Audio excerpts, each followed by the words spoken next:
Hello guys, in today's video I will be showing you how to fix Google Meet can't open problem. So the answer is easy, just go to the settings and then scroll down to the apps section and then go to the search and search Google Meet and then go to the storage, and here you will find this clear cache option. Click on it. Now you can go check it if it worked, and if it didn't you can try to restart your phone or turn the Wi-Fi off and on, or the Bluetooth or the airplane mode.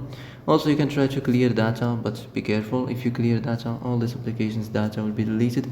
This includes all files, the settings, the accounts, the databases, etc. So be careful if you want to clear your data.